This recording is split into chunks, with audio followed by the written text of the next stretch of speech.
Has entrado al maravilloso mundo de la llave de los misterios. Entra, acompáñanos.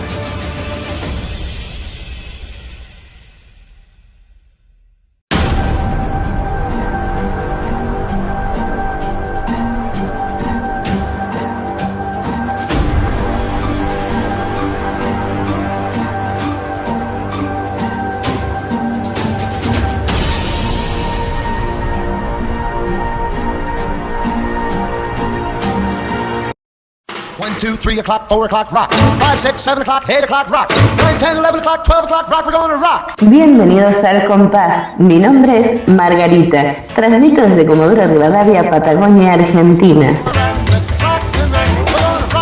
Hay un ritmo natural en el todo de la existencia. Al compás de un tango la vas a olvidar.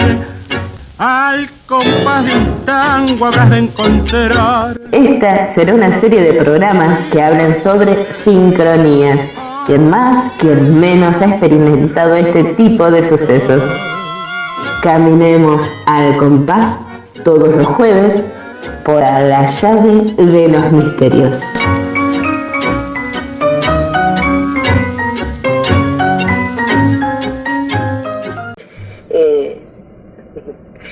Qué cantidad de historias. Oh, me encantaba cuando venía a tomar mate y a traerme gasas y esas cosas que me gustaban. Bueno, cuando uno tiene los hijos chicos, los jarabes para la tos. Y era delicioso las historias, las anécdotas. Oh, sí. Tendrías que hacerlo, cielito. Tendrías que hacer un libro. ¿Por qué no? Por ahí terminan contratando las historias, pagando la autoría, porque igualmente por más que vos las escuches, las tenés que trasladar y escribir, y termina en una serie en Netflix. ¿Ah? Guarda, Las historias detrás de una bata blanca. No, tendría para... Madre mía, no. Hay cosas que... Hay cosas que no se pueden ni contar. Porque es que, vamos, y algunas que te has ido a casa y cada vez que te acordabas te entra la risa, la verdad. Sí, yo me imagino.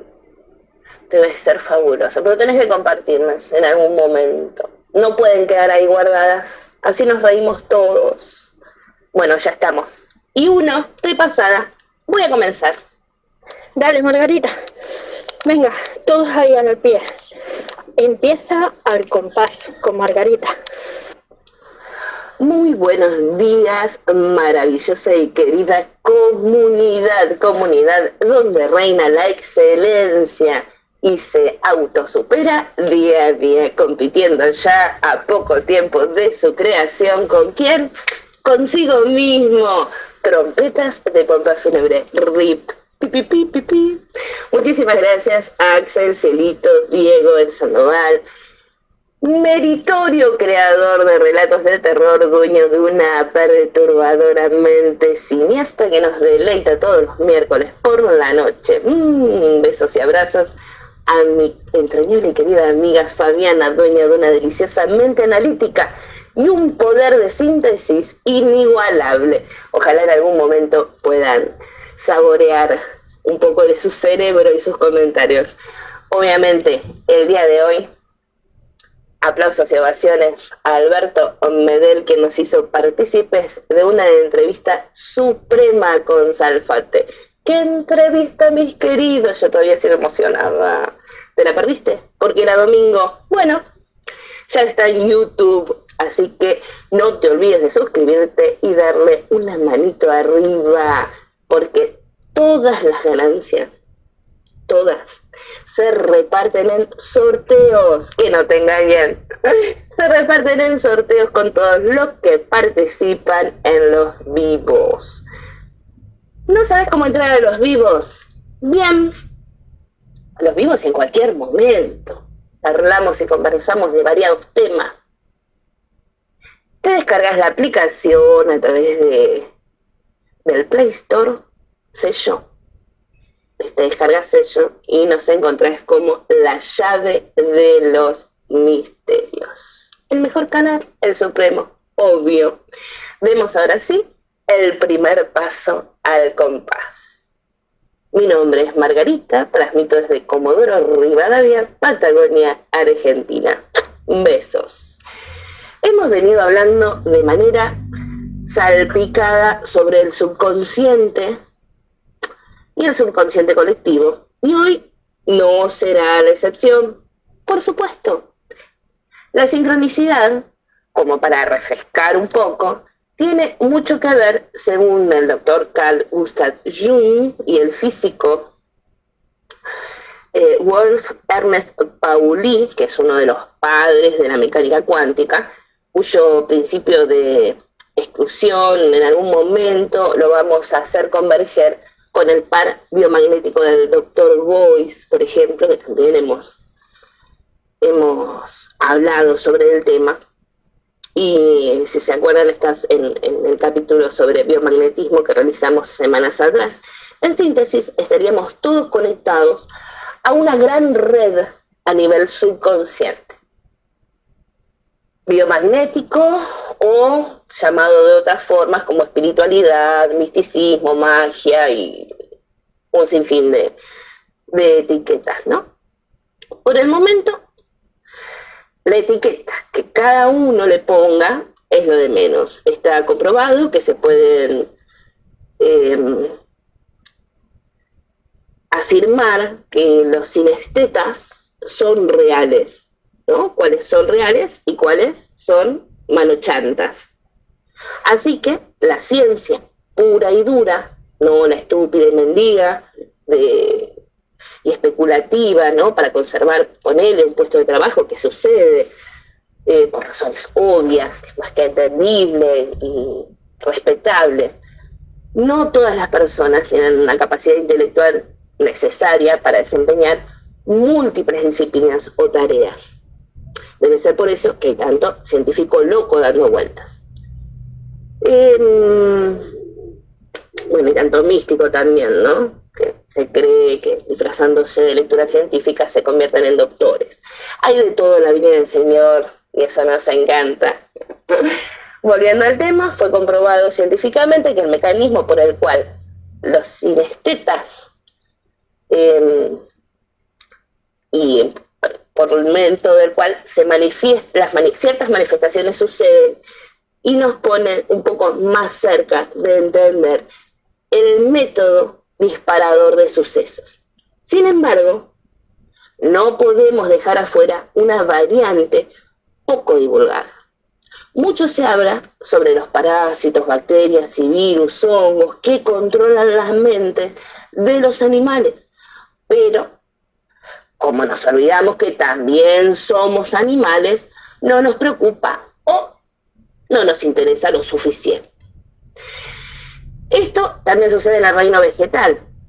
Sabemos que los árboles mantienen conversaciones a través del suelo por medio de las bacterias y hongos, avisándose a miles de kilómetros de distancia que viene, por ejemplo, la lluvia, después de una época de sequía extrema, o un incendio.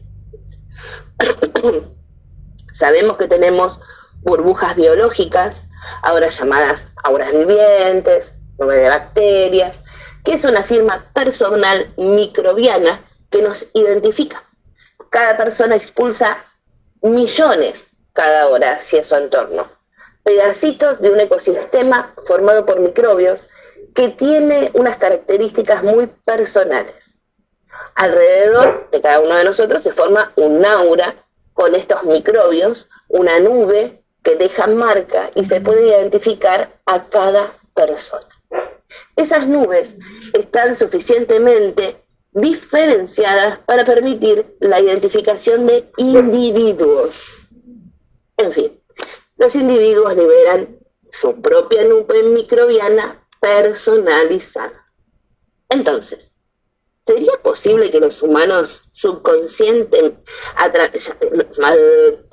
sería probable que lo que llamamos subconsciente colectivo sea solamente una interacción de estos diminutos seres?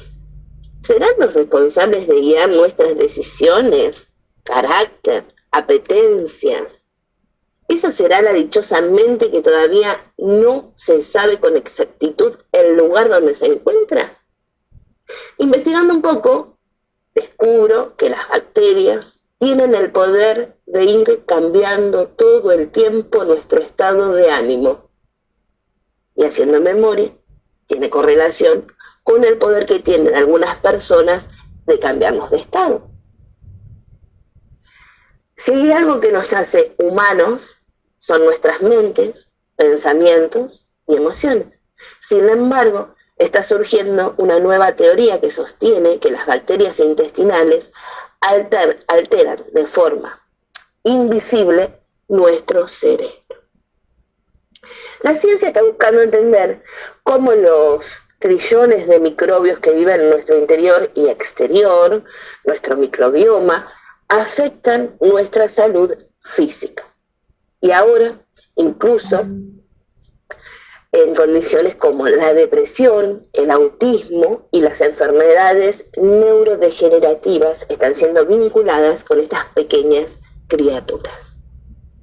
Hemos sabido durante siglos que la manera en que nos sentimos afecta a nuestro intestino. Solo piensa en lo que sucede antes de un examen o una entrevista de trabajo. Pero ahora se está viendo esto como un camino en doble sentido. Grupos de investigadores creen que están en la cúspide de una revolución que utiliza microbios de estados de ánimo o psicobióticos. ¿Para qué? Para mejorar la salud mental. Saluditos, Javier, Amapola. Besos y abrazos, mi querida amiga. La investigación que dio pie al concepto se realizó en la Universidad de Kyushu, en Japón. Los científicos demostraron que los ratones libres de gérmenes, aquellos que nunca entraron en contacto con microbios, generaban el doble de hormona del estrés cuando estaban angustiados que los ratones normales. Los animales eran idénticos con excepción de sus microbios. Fue un fuerte indicio de que la diferencia fue el resultado de sus microorganismos. Todos los neurocientíficos que estudiaban los microbios se remontan a aquel primer estudio, dice la doctora Jane Foster, neuropsiquiatra de la Universidad de Canadá. Realmente fue muy poderoso para aquellos que estaban estudiando la depresión y la ansiedad. Fue el primer indicio de medicina microbiana en la salud mental. El cerebro es el objeto más complejo del universo que conocemos. Entonces, ¿cómo podría estar reaccionando las bacterias en el intestino? Una posible ruta es el nervio vago. Sí, presten atención y anótenlo. El nervio vago es una autopista de información que conecta el cerebro y el intestino. Las bacterias descomponen la fibra de la dieta transformándola en sustancias químicas llamadas ácidos grasos de cadena corta que pueden tener efectos en todo el cuerpo. El microbioma influye en el sistema inmune, que también ha sido implicado en trastornos cerebrales. Y alerta.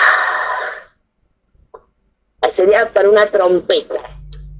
Incluso hay evidencia emergente de que las bacterias intestinales podrían estar usando diminutas tiras de código genético llamadas microARN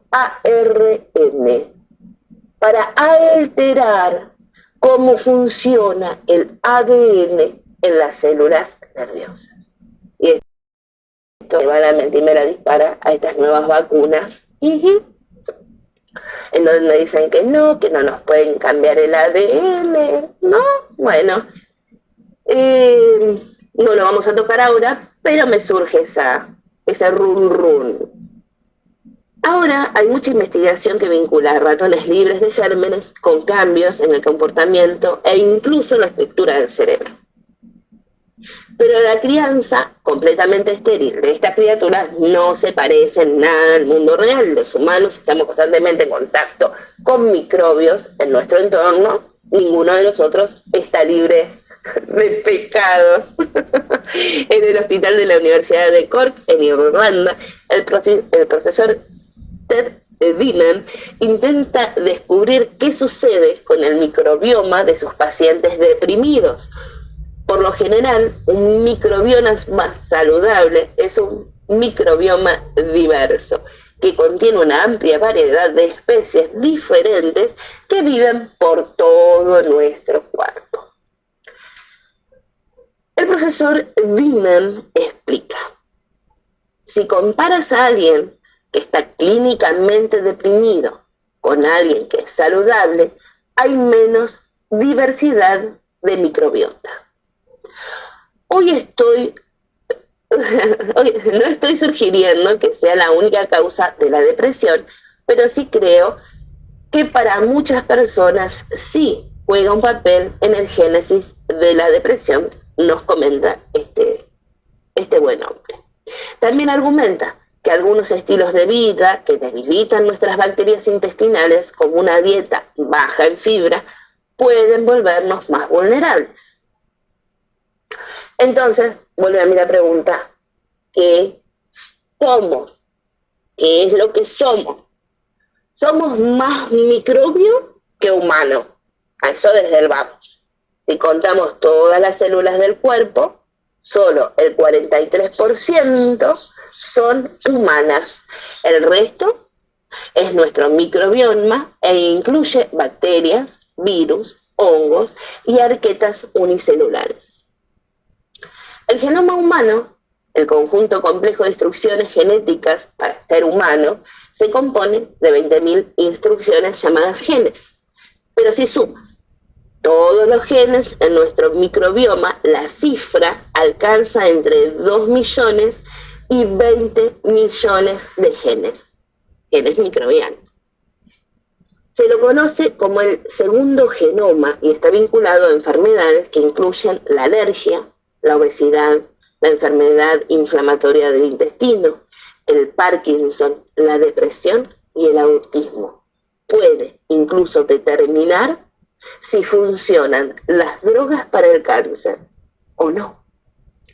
Es un concepto intrigante, que un desequilibrio en el microbioma intestinal podría estar relacionado con la depresión. Y sí, a mí se me ocurre esa frase que todos, cuando estamos muy bajoneados, se nos viene a la mente, ¿no? ¡Qué mente de...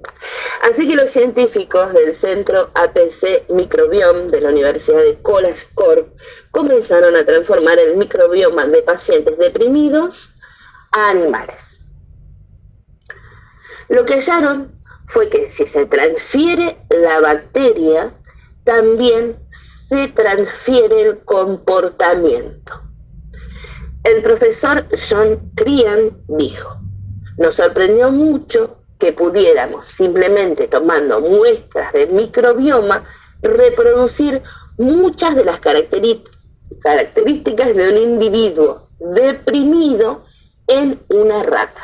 Esto incluyó la anedonia, la forma en que la depresión puede llevar a una de las personas a que pierdan interés en lo que normalmente les resulta placentero.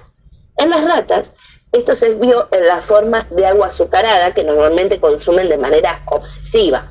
Sin embargo, cuando se les dio el microbioma de un individuo deprimido, ya no les importaba, dice el profesor Crean. Obviamente, Margarita no sabe nada, simplemente recopila información. Bueno, evidencia similar que conecta el microbioma con el intestino y el cerebro está emergiendo en relación a la enfermedad de Parkinson.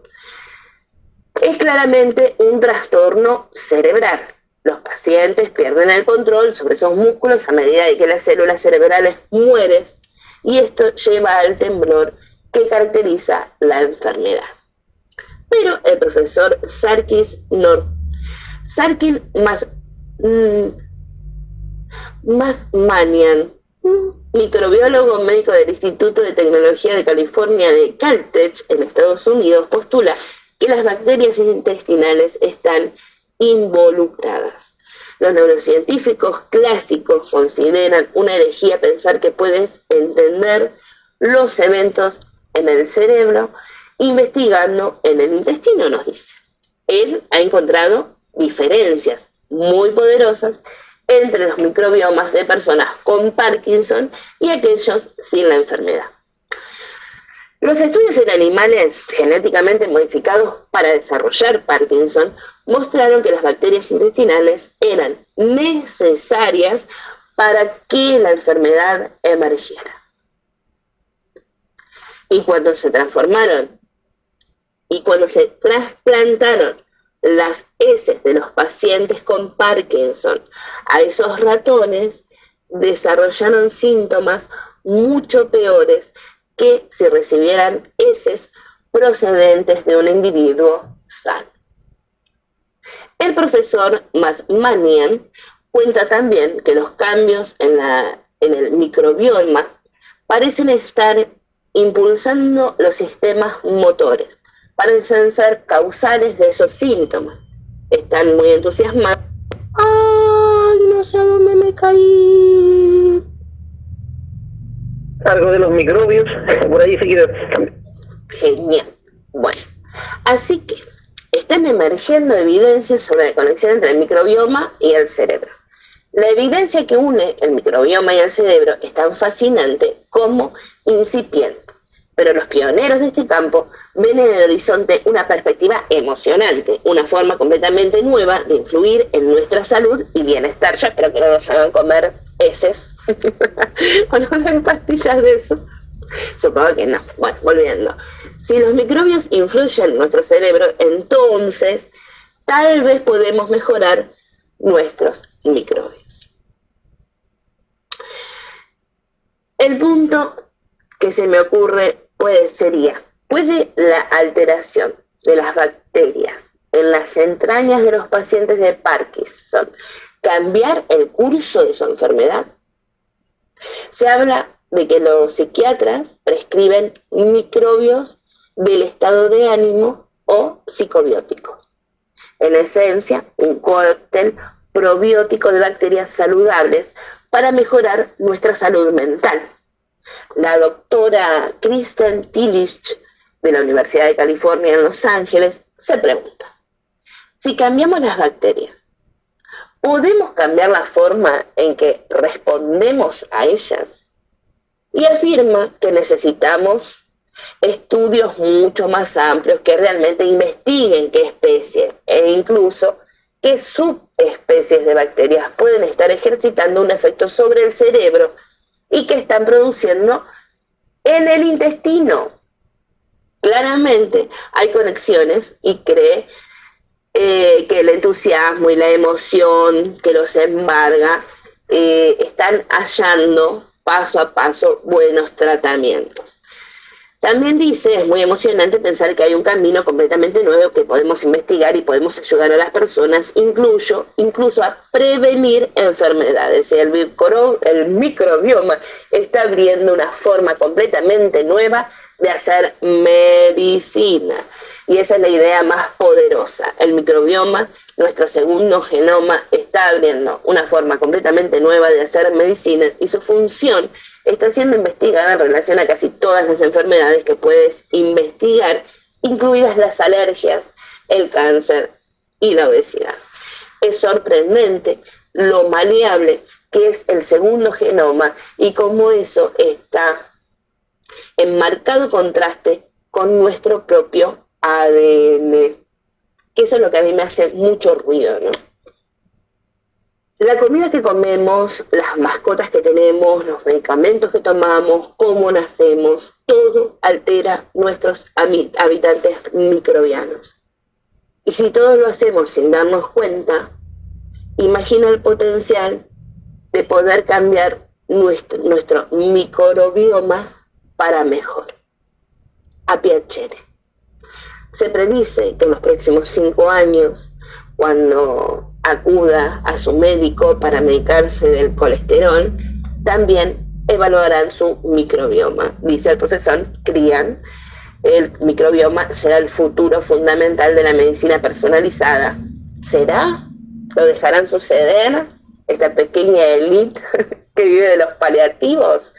No sé, la verdad, yo creo que no va a prosperar, ojalá que sí, para nuestro bien. Pero el microbioma no es todo, no es todo. Tenemos una historia, diría nuestro querido y amado Sandoval. Besitos. Dice, cuando me enteré de la razón que había detrás del ataque de hipo, que casi le costó la vida a mi tío Nacho, me invadió una mezcla de asco profundo y curiosidad extrema. El hipo es, sin duda, una de las reacciones corporales más desagradables, en especial si se trata de esos espasmos que queman el pecho y hacen saltar el cuerpo entero con cada una de las construcciones repetitivas.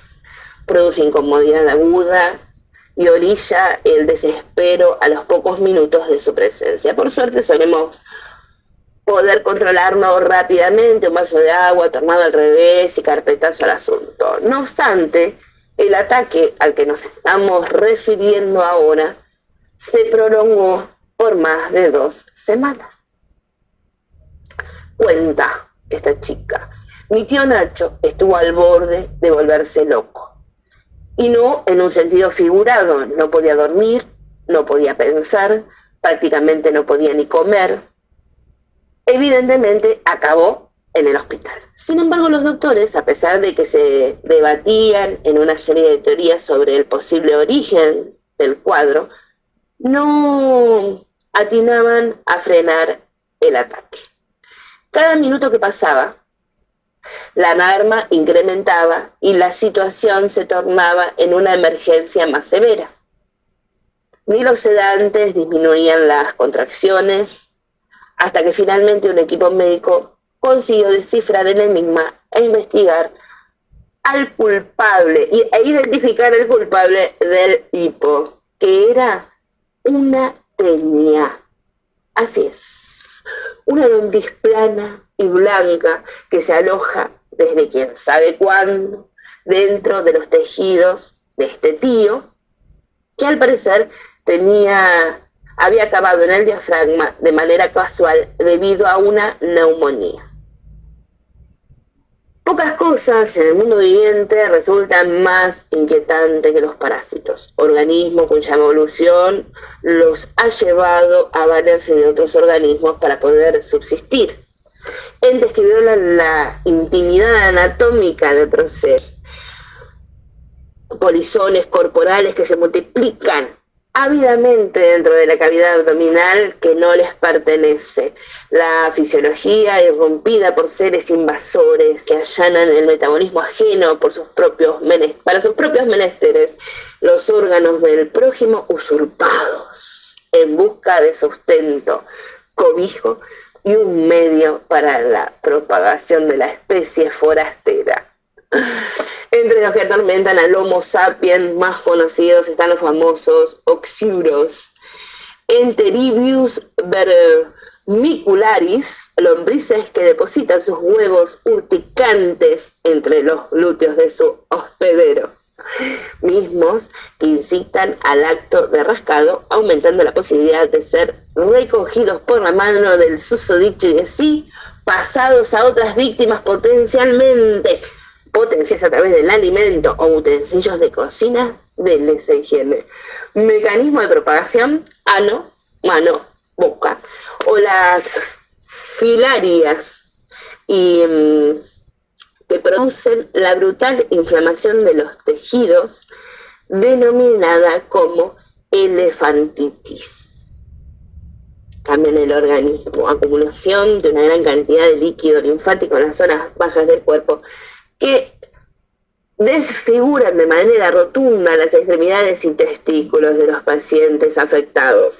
También hay los que migran a los ojos y producen ceguera infecciosa, como por ejemplo el loa loa, que se transmiten por la picadura de moscas y tábanos, y podríamos omitir de esta breve lista al Plasmodium, causante de la malaria y responsable de ciertos miles de muertes anualmente. Al Trypanosoma gambiensis, que ocasiona la enfermedad del sueño de la temida mosca tsetse, y al Trypanosoma cruzi, de la enfermedad de Chagas transmitida por el aberrante chinche, la chinche besucona. Acá se llama chinche nomás, creo. Existen, ya estamos y media, ¿cómo vamos? Vamos bien. Existen decenas de miles de especies parásitas, dañas, protozoarios, hongos, virus, insectos y gusanos, cuya condición existencial es tomar como rehén algún miembro del grupo zoológico específico y utilizarlo como morada. De hecho, no son escasos los ecosistemas en los que la abundancia total de parásitos, tanto en número como en biomasa, supera a la del resto de los individuos. Sin embargo, de toda esta vasta densidad, definitivamente los ejemplares que resultan más perturbadores son los que, para lograr sus fines y para perpetuarse, manipulan la voluntad de su hospedero y alteran drásticamente su conducta habitual.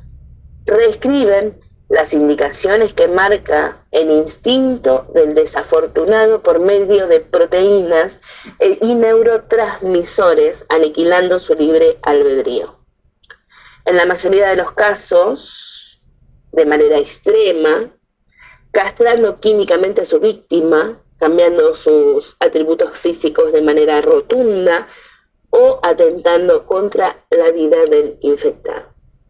Pues en su muerte está la clave para que el parásito continúe con su plan y alcance la siguiente etapa de su ciclo de vida. Y no nos estamos refiriendo al grotesco cisticerco, cuya calcificación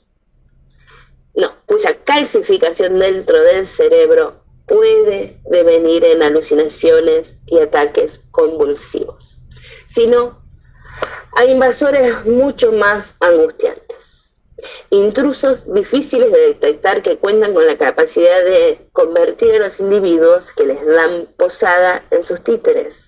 Los zombies sí existen, pero no son producto de la magia negra o el vudú, sino de una serie de criaturas invertebradas tan siniestras como fascinantes. En este caso, después para los otros casos, está, ya saben, relatos de terror con nuestro Ed Sandoval, el divino. Pesadillas biológicas, delirios taxonómicos con el don de ejercer un control neuronal fino sobre sus anfitriones e impulsarlos a cometer actos que de otra manera serían inconcebibles para el animal en cuestión. Nosotros somos animales, parásitos con ciclos de vida desquiciados que en muchas ocasiones involucran una serie de hospederos de diferentes clases de fauna para las distintas fases de desarrollo del huésped maquiavélico, transformando así a la víctima en meros transportantes del usurpador. El usurpador maniobra a placer para continuar con su desplazamiento vital. Tenemos historias de manipulación cerebral funestas y demás cuestiones en donde el mundo natural en la realidad supera la ficción.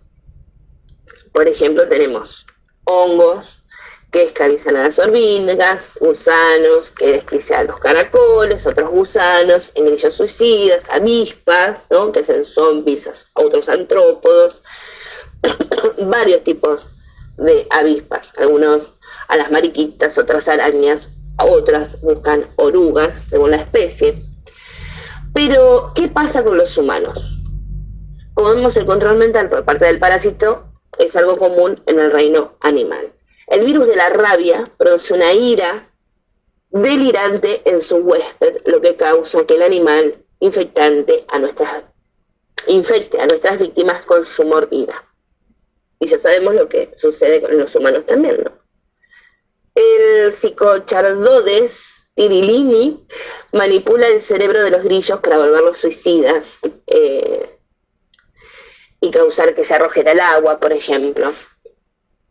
Bueno, atentos con el protozoario gordi que entra en el roedor de medio natural. Es decir, otra vez vas a seguir con los animales, Margarita, no. Entra en el roedor, el medio natural que tienen a la orina de gato, se revierte. El roedor se siente atraído por el olor del predador y cuando se lo come, el parásito se puede reproducir en los intestinos del felino. Aunque el toxoplasma es principalmente un parásito de los roedores, los humanos no son inmunes. Nuestro contacto con los gatos abre la posibilidad de contraer toxoplasmosis a través de las heces de los gatos. Desde su descubrimiento a principios del siglo XX, el protozoario se ha conocido como un pasajero inofensivo en los cuerpos humanos. El único riesgo se presentaba en pacientes con problemas de sistema inmunológico, como las personas con SIDA, y en las mujeres embarazadas cuyos fetos se deformaban o sufrían abortos causados por el parásito. Se pensaba que un humano saludable podía controlar al parásito indefinidamente, pero nueva evidencia sugiere absolutamente lo contrario. A través de nuestros delicados neurotransmisores, somos nosotros los que estamos siendo controlados. El doctor Fleger fue el primero en hacer estas declaraciones en el año 2002. Analizando datos, el parasitólogo checo descubrió que las personas infectadas con toxoplasmosis tienen 6% más posibilidades de tener accidentes automovilísticos. Fleger ve una paralela entre el comportamiento para tomar riesgo de los roedores y el de los conductores infectados. Fue un patrón que el científico notó primero en sí mismo. Mientras iba a la universidad Charles en Praga, Fleger se dio cuenta de que era más atrevido que antes. Se encontró a sí mismo cruzando la calle sin mirar e ignorando a los conductores que le tocaban el claxon. Comenzó a criticar abiertamente el gobierno comunista en un momento en que era un crimen. No fue sino hasta que dio positivo para toxoplasmosis en una investigación nada relacionada con sus estudios, que Fleger se pudo explicar su audacia.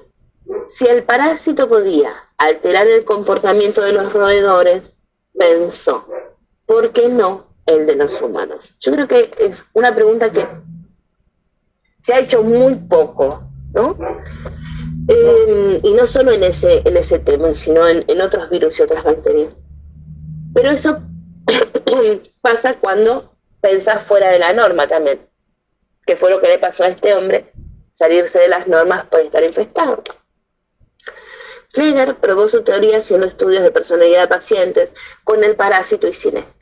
Las personas infectadas eran más propensas a ignorar las reglas y eran más suspicaces, celosos y dogmáticos.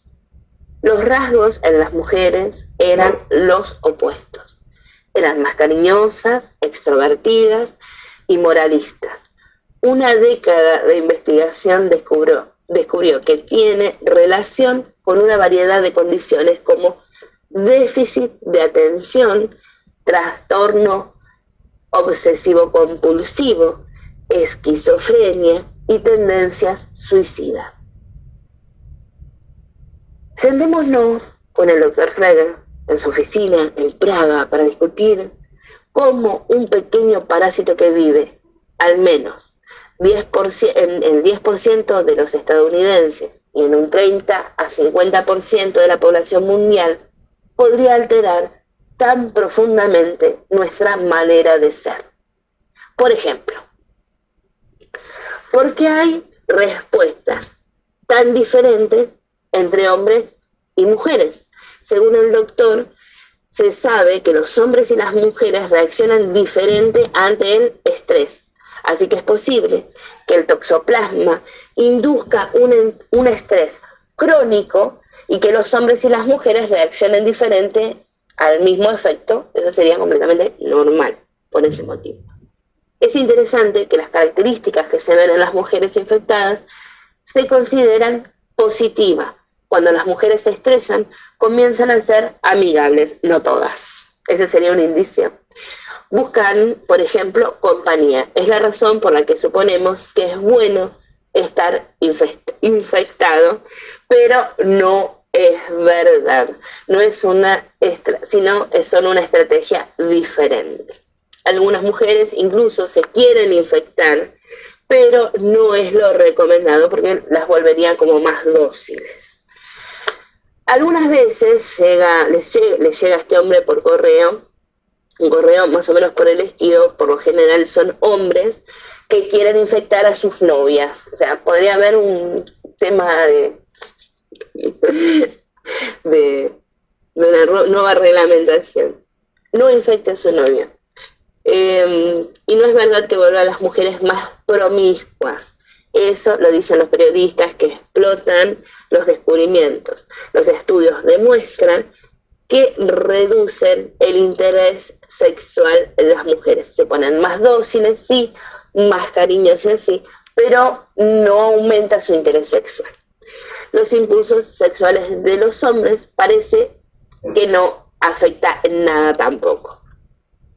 Y eso es extraño porque es un efecto muy poderoso. En el hombre no afecta tanto, solamente en asumir más riesgos. Sin embargo, en las mujeres es más notorio. Puedes ser una persona súper polvorita y volverte del todo sumisa, que nada tiene que ver con la personalidad de uno. El toxoplasma incrementa la concentración de testosterona en los hombres, así que podría decirse que eso incrementa su deseo sexual. Y ahí no me estaría cerrando. Entonces, a los hombres, ¿les incrementa el deseo o no les incrementa el deseo? Bueno, ¿seremos simplemente el daño colateral en la vida del parásito o los cambios benefician de alguna manera a estos? Porque hace unos miles de años éramos parte del ciclo de vida del toxoplasma. En algunas partes del mundo las personas aún mueren por los tigres y los leones. Es posible que la manipulación del parásito esté enfocada en los simios y no en los roedores. Entonces los efectos de toxoplasmosis hacen que sea más probable que un humano sea comido por un león o un tigre, ya que muchos efectos hacen que aumente nuestro riesgo por malas decisiones. En el cuestionario de la investigación, las personas infectadas dicen que tienen menos miedo que las personas no infectadas. Preguntan qué tanto miedo tienen de estar en el bosque oscuro, por ejemplo, y decían que no se sentían tan asustados. Además, tienen menos reacciones de susto a todo el mundo. Cuando le tocan un claxon al cruzar la calle, por ejemplo, no brincan. Y eso no es la mejor estrategia contra los leones y los tigres.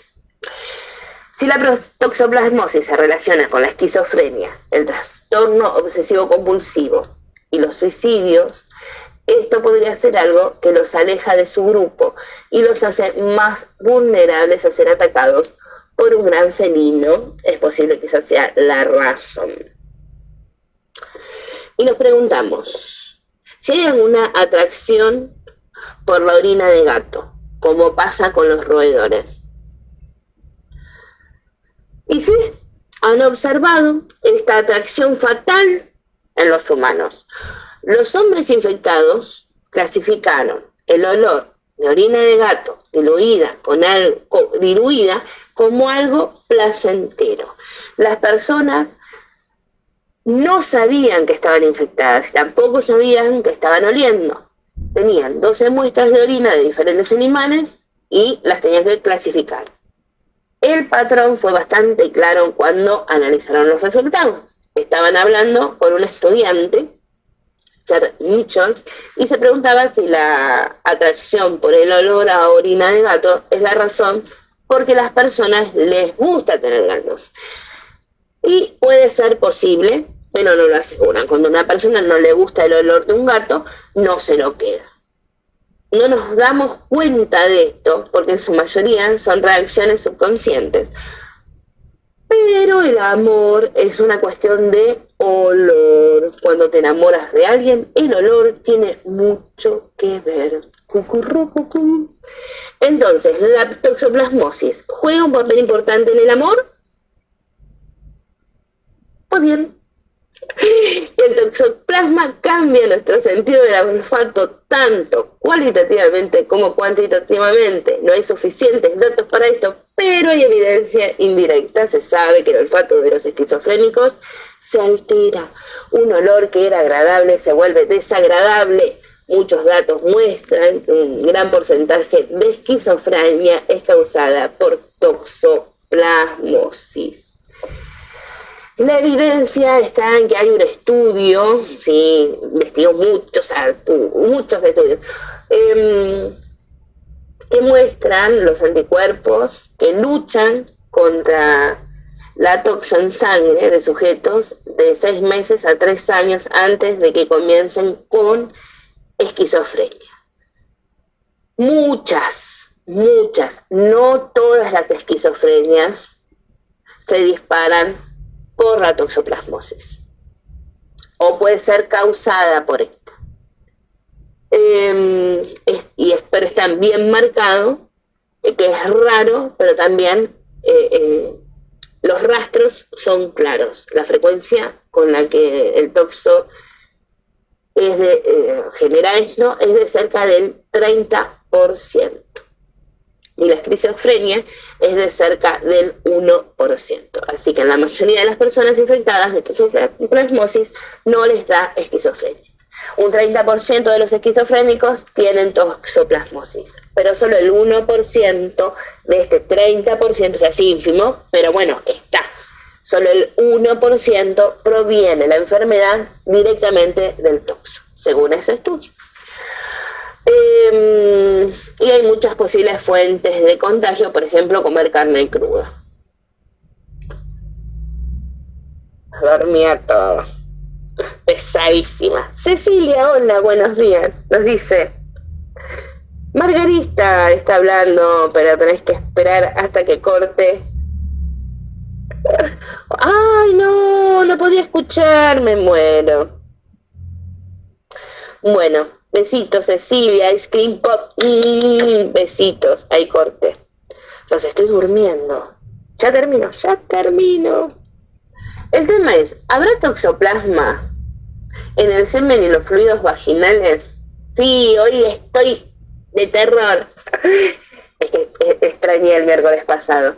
Y descubrieron que en algunos animales han encontrado parásitos en estos fluidos. Y en 2/3 de los fetos infectados no pudieron encontrar ningún factor de riesgo. La madre no comió carne cruda, se lavaba sus vegetales y se portaba muy bien. No había riesgos y aún así se infectaron. Así que es muy probable que mientras tenía sexo sin protección con su esposo o alguien ocasional, contrajera la infección. No tienen datos sobre si la pareja de esa mujer estaba infectada, pero deberían hacerle pruebas. O sea, está en pendiente a proseguir. Cuando hagan las pruebas se verá si se contagia de su esposo o de alguna otra persona. Puede ser, ¿por qué no? Y se cree que la transmisión va principalmente de hombre a mujer, el contagio.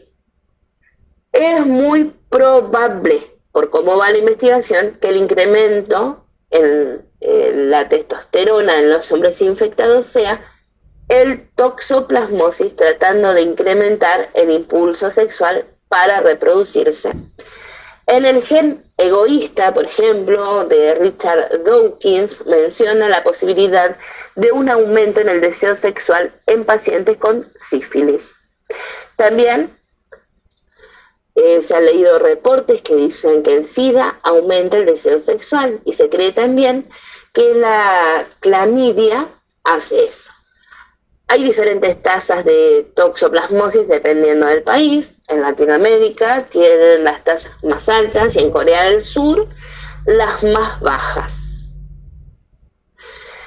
Esto puede ser una variante a tener en cuenta en un impacto que puede estar afectando el comportamiento a niveles nacionales.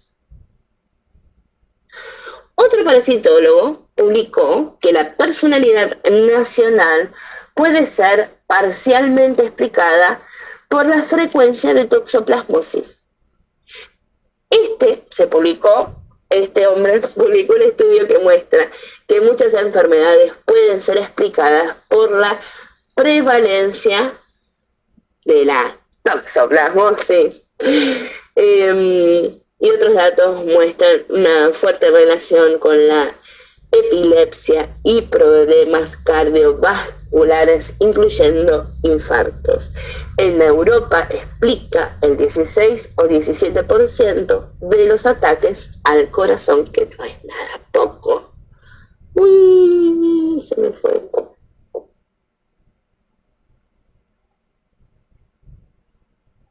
Que no es poco. Así que si encuentran una vacuna para la cura de la toxoplasmosis o algo por el estilo, pueden salvar muchísimas vidas. Pero no es pandemia, ¿no? Bueno, todo esto parece el argumento de una película de ciencia ficción y de serie B. Pero en realidad tenemos más células extrañas en nuestro cuerpo que propias. Nuestro organismo se compone en unos 10 billones de células, cada una con el mismo ADN que heredamos de nuestros padres, que nos programa para crecer, vivir y en última instancia envejecer y morir. Lo que no nos paramos a pensar tan a menudo es que en todo momento de nuestro intestino viven 100 billones de bacterias, de unas 3.000 especies diferentes, y juntas pesan de medio kilo a kilo y medio. Entre todas, ay, ya sé cómo voy a adelgazar, perdón. Entre todas suman 3 millones de genes ajenos frente a 18.000 propios. Esta colina permanente de bacterias se conoce desde hace colonia, desde hace décadas, y vive en simbiosis con nosotros. Se alimentan de nuestra comida y a cambio nos ayudan a digerir alimentos que de otro modo no podríamos aprovechar, así que no se desinfecte totalmente, y producir vitaminas, hormonas y enzimas. Es fácil olvidarse de que están ahí, pero no son invisibles. La mitad de peso de tus heces son bacterias. No hay que alarmarse, es una comunicación en dos sentidos. Las bacterias afectan nuestro comportamiento, pero no estamos a su merced. Nuestro comportamiento también puede afectar a nuestras bacterias. La forma más sencilla de influir en nuestra flora intestinal es a través de la dieta, comer probióticos, por ejemplo. No hace falta comprar yogures, ninguna marca especial. Los alimentos fermentados con yogur, el chucrut, fekir, kimchi, no sé qué es el kimchi, contienen millones de bacterias del tipo Bifidus. Además, los alimentos con probióticos, alimentos para las bacterias, como las legumbres, cebollas, espárragos o ajos, ayudarán a que vivan felices. Las bacterias producen estrés y cualquier medida para controlar el estrés afecta positivamente a las bacterias en nuestro intestino. Los ejercicios de respiración o la meditación consciente pueden cambiar la composición de la flora intestinal. Los antibióticos matan las bacterias causantes de las infecciones, pero también a las que viven en nuestro intestino. En varios estudios se han comprobado que los antibióticos afectan el crecimiento de las neuronas en el hipocampo, lo que produce pérdida de memoria. La solución es repoblar lo antes posible la flora intestinal tomando probióticos. Pero volvemos al principio. ¿Qué somos? ¿Existe el libre albedrío o nos manejan como marionetas los parásitos, bacterias, virus, como la rabia, por ejemplo?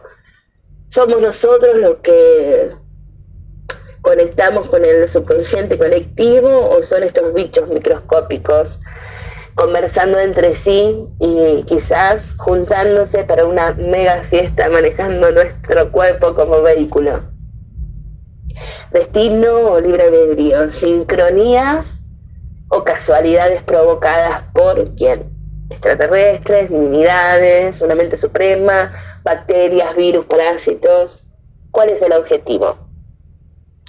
Y acá volvemos al inicio del primer programa. Para que haya sincronicidades, debe haber un propósito.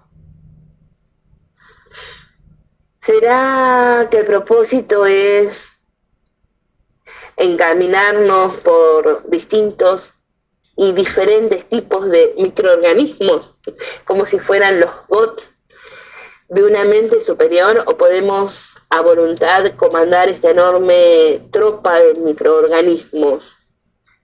¿Serán ellos los que cuentan lo que dicen los libros acásicos, predicen el futuro de otros seres a través de esta comunicación invisible a nuestra vista, pero que existe por esos microorganismos, como decíamos al principio, del mismo modo que conversan los árboles entre sí a kilómetros de distancia?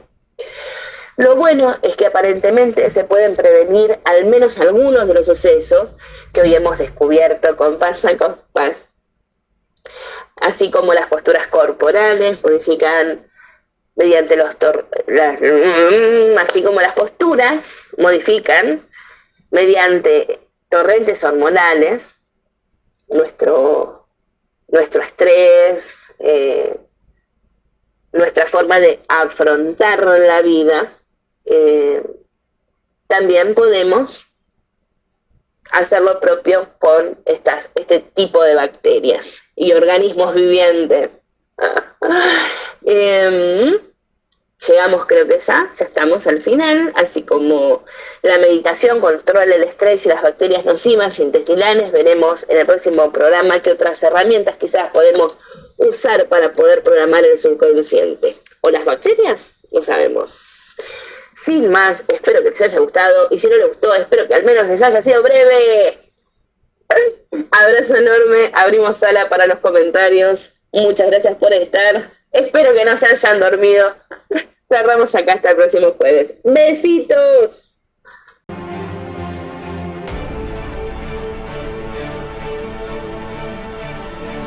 Entra a todas nuestras redes sociales.